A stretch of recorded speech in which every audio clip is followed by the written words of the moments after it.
Bonjour, je voudrais faire une série de vidéos autour du thème comment devenir sage. Et je ne vais pas dire sage comme une image, je vais dire sage comme un sage ou une sage. Et voici la première partie, comment arrêter de râler. Alors comprenez-moi bien, je ne suis pas contre râler. Si on doit râler, on doit râler. Donc je ne parle pas d'éviter de râler, dans son sens émotionnel, c'est bien de râler, mais à un moment aussi, si on veut être ou devenir un peu sage, il faut passer à autre chose. Il faut transformer ce râlage en autre chose. Alors à court terme, dans l'immédiat, on est en train de râler, comment passer à autre chose? Le secret là, c'est d'écouter ses propres questions rhétoriques et de les changer ou de les prendre du coup comme des questions réelles, scientifiques, je vais dire. Donc les questions rhétoriques dans le sens de comment est-ce possible que? Alors quand on le dit comme ça, c'est une expression émotionnelle en fait. C'est un peu de théâtre si on veut. C'est nécessaire émotionnellement de faire cela, c'est bien. Mais en même temps, dans cet énoncé émotionnel, il y a un certain contenu, on peut dire rationnel, qu'on peut utiliser pour passer à la transformation, à la prochaine étape, et ne pas rester dans le râlage. Par exemple, si on va dire, comment est-ce possible qu'il y a des gens qui violent d'autres gens? Comment est-ce possible? On a une forte émotion, on est en colère, on est confus, etc. Et on sort cette émotion comme ça. C'est bien. Dans cet énoncé, il y a une question. Il y a une question réelle. Comment est-ce possible qu'il y a des gens qui violent d'autres gens? Et là, si on prend cette question réelle comme une question qu'on pose à un scientifique, et ce scientifique, c'est soi-même, là, on passe à la prochaine étape.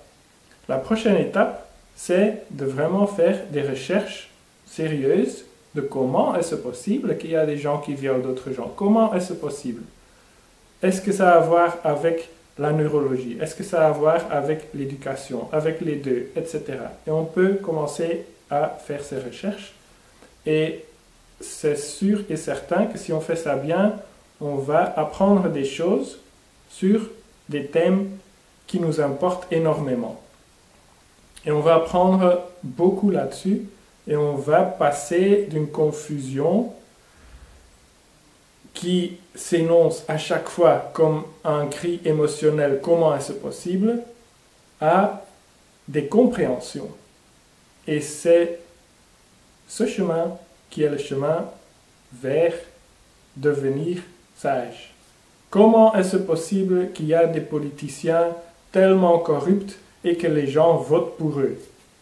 Ah, c'est terrible, beaucoup d'émotions, c'est normal, c'est très bien, l'émotion est phénoménale, elle est là de toute façon, c'est très bien de la vivre, de la prendre en compte, mais après un moment, au lieu de passer soit de l'émotion à l'apathie et rester finalement confus et stupide, on peut passer de l'émotion à toujours prenant le même thème au sérieux, donc on prend aussi l'émotion au sérieux, mais on passe à la prochaine étape et on se demande comment est-ce possible qu'il y a des politiciens tellement corrupts que les gens votent pour eux?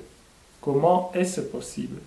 Et ça devient une question sociologique, encore une fois neurologique. Pour ma part, si ça a à voir quelque chose avec l'être humain, de toute façon, il y a une partie neurologique qui va être intéressante. Et ça devient une question qui est résoluble, en fait. Donc voilà, ça c'est étape numéro 1 à court terme. Alors il y a un deuxième aspect, à comment passer du râlage à autre mode de pensée, de vie, d'existence, d'être dans le monde. Et ça, c'est à long terme. Et c'est ce qu'on appelle en anglais un mindset. et que je pourrais, en abréviation, dire comme ceci: c'est stupide de ne pas prévoir la stupidité des autres. Beaucoup de râlage, en fait, a un peu comme contenu comment est-ce qu'on peut être tellement stupide. Comment les gens peuvent être tellement stupides. Et on dit cela avec une sorte de réel étonnement. On est complètement étonné. On est là, comment est-ce possible qu'une telle stupidité est là dans le monde? Ben, sincèrement, c'est stupide, ça. Ce continuel être dans un étonnement qu'il y a de la stupidité et le jour suivant, encore une fois étonné pour la même stupidité ou une stupidité pareille, etc., etc., rester étonné tout le temps, c'est comme si on restera étonné que si on prend une pierre, qu'elle tombe. C'est stupide de ne pas prévoir la stupidité des autres. Cette stupidité, elle est là. Je sais que ça a l'air très négatif de l'appeler stupidité. Pour moi, stupidité, en fait, je le traduis comme stupéfaction, quelque part. Donc, stupéfaction, c'est une sorte d'état neurologique, mental, neurologique, où les liens ne se font pas. Voilà. En fait, c'est pas grave. Les fourmis sont stupides aussi, si on veut. En même temps, elles fonctionnent très bien. Stupidité ou pas de stupidité, ce n'est même pas un jugement, surtout pas moral. C'est pas un jugement de fonctionnement supérieur ou inférieur, c'est une caractéristique. Alors, il y a des gens qui sont continuellement dans une sorte de stupéfaction, il y a des gens qui sont moins continuellement dans une sorte de stupéfaction, il y a des gens qui ont un certain potentiel d'être pas stupéfiés, de n'être pas stupides, mais qui ne réalisent pas ce potentiel. Ils sont stupéfiés aussi, même s'ils sont intelligents ou avec un potentiel d'intelligence.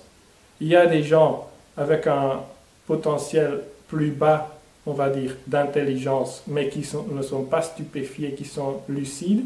Et en fait, eux, en pratique, ils sont plus intelligents que ces autres avec un potentiel plus haut, etc., etc. Donc, juste pour dire, stupidité, si moi je dis ça, ce n'est pas un jugement, ce n'est pas inférieur-supérieur, c'est une caractéristique. Et en fait, c'est ce mindset qui, à long terme, structurellement, peut changer ton existence dans le monde d'un râlage vers une sorte d'approche sage. Ça veut dire, on prend tout comme des caractéristiques, et deux, si on n'a pas prévu cette caractéristique, on le prend sur soi-même. Et là, en fait, il n'y a plus rien à râler. Alors, pour donner un exemple extrêmement simpliste, je prends une bouteille de lait d'avoine du frigo.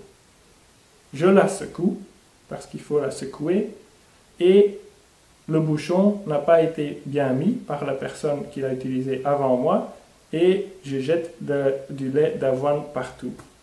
C'est terrible. Je râle.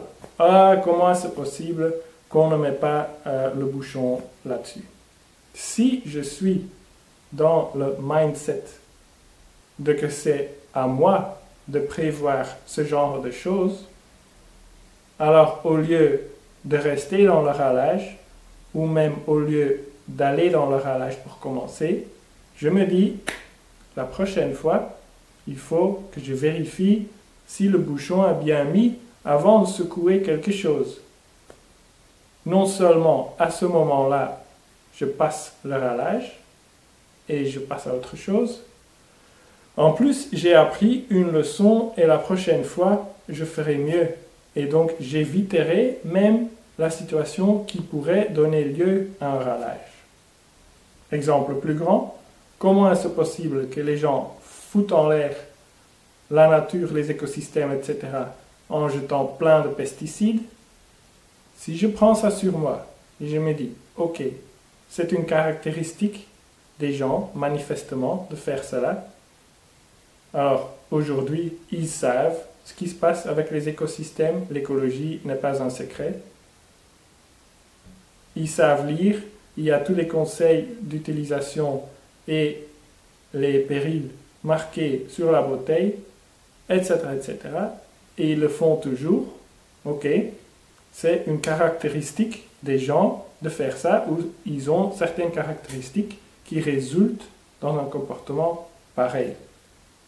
Alors, comme mindset, de que c'est à moi de prévoir ça, je me mets dans une position de qu'il faut prévoir ça.